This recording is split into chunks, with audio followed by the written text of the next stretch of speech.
So the final Flipgrid assignment for Into Thin Air. I would like to talk about what surprised me about the book first.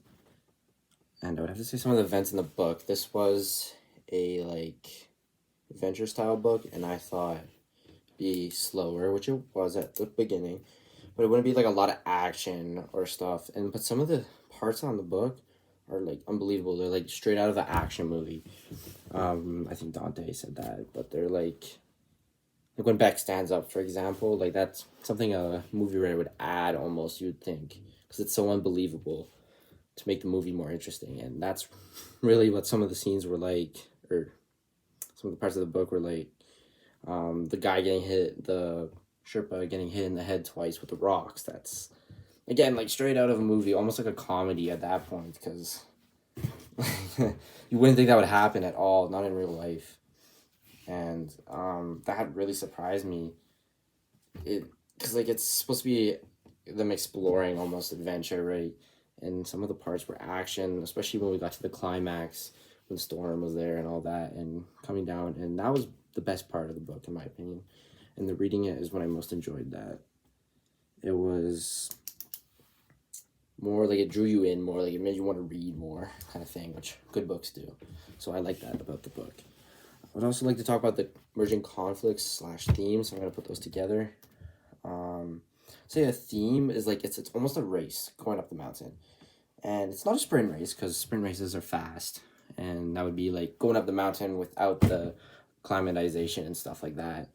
It's more like a long distance endurance race, but they're kind of, and I think Krakauer mentioned something along the lines of this, is they're racing against like death, basically. They're racing against like time, because something somewhere somehow is going to go wrong. The storm happened to go wrong, because like the weather's not going to stay perfect forever. That doesn't happen, especially high altitudes on the mountain. And they even say like on Mount Everest stuff happens. They have to be quick. That's why they have those turnaround points, which they did not follow, and why they died, a lot of them. But it's a race. Like that's how I feel about it. And there's always like a feeling. This kind of relates to conflicts a little bit. There's always like a feeling when you're reading it of like because you know something bad's gonna happen, but you don't know when it's gonna happen, because they see the storm, but they're coming back down, and you're like, okay, they're gonna make it somehow or some way. But it pulls you in like that, and you don't know what's going to go wrong, what else is going to go wrong, when it's going to go wrong, and who else will, in lack of words, die or injure themselves. And it was hard to kind of know how everyone died or hurt themselves, which I guess it was hard for Krakauer to know. He doesn't know. He doesn't know all the information when he's coming down the hill, right, or the mountain. So it was kind of hard, but it was pulled you in, because you don't know what's going to go wrong next, but you want to know. And kind of like, again, like an action movie in any good book, it really rises up, and that climax is really interesting. The character development, it's essential for the book, but it does make it really slow at the start, which I think also makes those 4 chapters there near the end just that much better.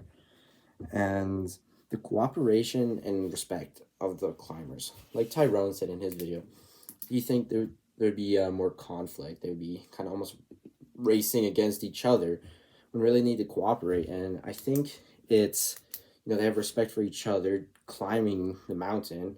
They have respect for their guides, which are both well known. And it's kind of like going to the gym or improving yourself or just exercising in general. You kind of have respect for other people. And I mentioned this in my comment to Tyrone. You have respect for other people because you know what the workload, I guess, is. You're putting in that effort. So if you're climbing the mountain, you know how challenging it is. So you're going to help the person beside you because you know how the struggle is, right? And then they kind of have that respect for each other. And I think because they're intertwined, the 2 climbing teams, because they kind of know each other, and they're, in a sense, they would form friendships, right? Where the Japanese team, I think they went up a different way as well, which made them not care as much. But it was also a crisis, so they couldn't really help. But they have some sort of respect for each other, and it's really cool to see that respect and cooperation, because if they did it alone, I don't think everyone would, there would be almost no survivors, I think, if they didn't actually help each other and push through it. And kind of just anything, like going to the gym with a friend or just doing something with a friend helps you push harder sometimes. And I think that applies to this book.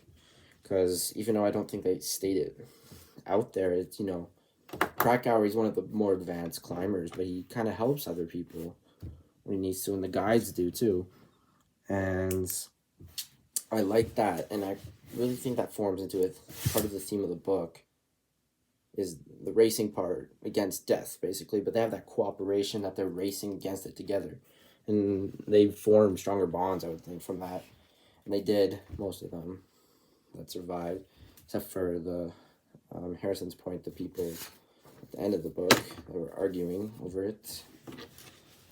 My overall review, or like opinion, I guess, on the book was, it was a good book. I could say I've read better books like that had more interest in me, but none that were real life stories. So I liked how it was a real life story. It was very slow in the start, which everyone, I didn't say agreed with me, but it wasn't a bad book. I wouldn't say that at all. It was just slower for me. I don't like reading that much, so that might play a part into it, but yeah, it's very, like, I'm trying to think of the word, very slow at the start, but it draws you in. But when it does draw you in, then it's a really good book.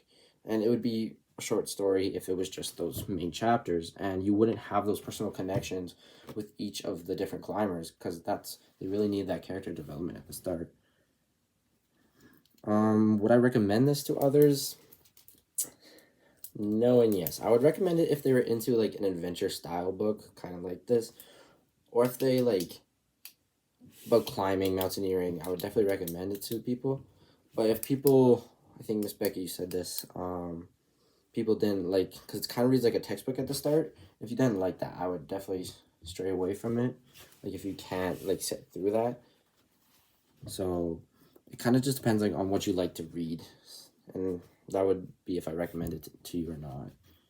There's lots of foreshadowing in the book, which kind of takes it away almost from the realistic tone in a sense, because most like good written books that are non-true stories have that foreshadowing, but the foreshadowings in this book still, even though it's a true story, it's kind of cool to see that, because like, you know, Rob Hall, Fisher, they're not all, I like to say they're almost cocky, which they're not. Rob Hall is kind of cocky, but they've done it so many times, you think nothing could go wrong, and I think that's almost foreshadowing. And then of course Doug, which kind of just explains itself. Everyone thinks Doug is gonna die in the book, and he eventually does.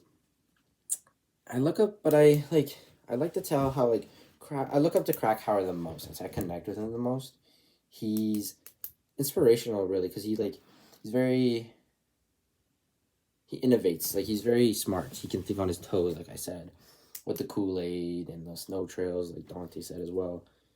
And they all have a lot of discipline to decide, I'm gonna keep going up this mountain. You know, I could turn around whenever I want, but I'm gonna keep going up. Krakauer also shows leadership. He is a real role model you could look up to. And normally when you have a role model, you look up to people like, I play hockey, for example. You look up to like hockey players, for example. So if you're mountaineering, maybe you look up to them. But I look up to Krakauer because I can see that, one, he's smart, which everyone wants to be smart, and he has that leadership, which you want to look up to. You want to be a leader yourself. But he has that discipline like all the rest of the climbers. And it's very impressive to see how he pushes through, but like, he doesn't need, I don't think he necessarily needs others to motivate him. He's motivated himself. And that's inspirational to see. And I don't want to climb a mountain anytime soon. I'm not trying to do that, but I still look up to Krakauer, how he pushes through. The one part I don't like, and I understand, is at the end when he smokes, but that's another story. And I can see how he needs that to cope. But Krakauer is definitely an inspiration, and that would help me recommend a book if you're looking for a good role model or something. You want to have a figure that you want to look up to. This would be a good book to read again. That was a lot. Thank you for listening.